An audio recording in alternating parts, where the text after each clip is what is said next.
Hey y'all, welcome to the Clock Tower. I'm Colton, here with Brandon. Wrapping up 5 cards, 5 minutes for Fate with uncommons and commons from the new Heaven's Feel 2 set. Brandon, what's our first card? First up, we have Warcry Berserker.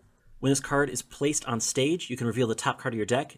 If it is an event or a master or servant character, you can add it to hand and then discard a card from hand to Waiting Room.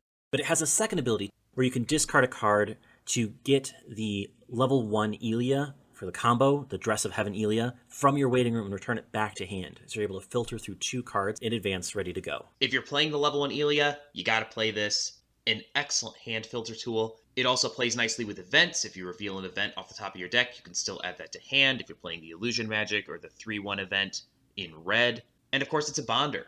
Makes it easier to get the level 1 Illya game together on some hand filter. Love playing this card at level 0. Next is Smiling Saber Altar. On play, clock a character from hand, look it up to X, add 1, X equal to the number of Master, Servant, or Shadow characters on board. In an event-heavy deck and a set that doesn't have a whole lot of climax plussing options, these kinds of cards can be potentially useful.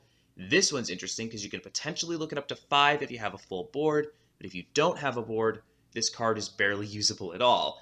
Brandon, what do you think of it? It's a really odd card. You are allowed to turn it into an event or a climax, which may be helpful in helping you move forward in that area.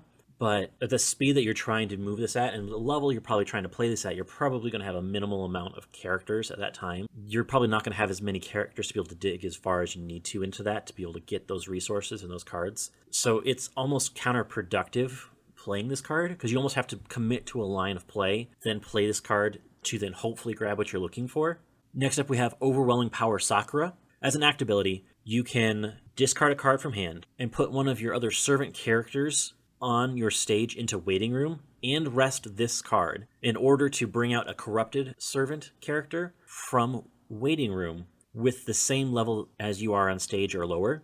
At level 1, you could bring out the corrupted Saber, and at level 2, you could bring out the corrupted Berserker in order to make essentially your servant characters turn into these corrupted servant characters. It does require you to play into this kind of line of play, so you need a lot more servant characters as well as the corrupted servants, so it really changes how you build the deck. But being able to bring some of these big bodies and big costs onto field without paying stock is a pretty fantastic tool. Yeah, this is an entire deck. We played it during the Grail War. We'll put links in the description to gameplay for that. It's basically a fake standby effect.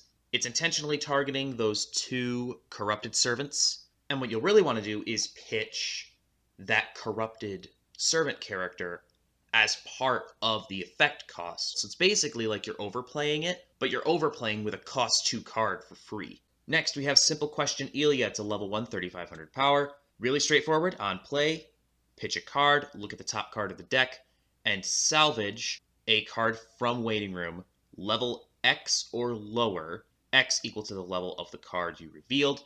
So it's basically hand fix that is guaranteed to plus you an Illya, or a Shiro Encore, or a level 0 Reen, or even a Berserker Bonder if you need it. This is super valuable, because there are so many good zeros in Fate. This is actually a really good level 1 blue. I think you captured the idea right there. Because Fate has such a valuable level 0 lineup, as long as you have cards in Waiting Room, making sure that you at least have options to be able to choose from depending on what the level you reveal is, makes this card very valuable. Last up, we have Jeweled Sword Zelretch. You have to have a jewel character in play to be able to use this card, namely that's Reen. When you use this card, you put it into memory. You choose one of your opponent's characters in battle, and that character gets soul times the number of events you have in memory. So the first one is ×4, second one is ×8, etc. I love stuff that plays defense, and this is some high-quality defense right here. You can, if you play it when you're not going to eat lethal damage, cause a swing for 7 and die, which feels bad.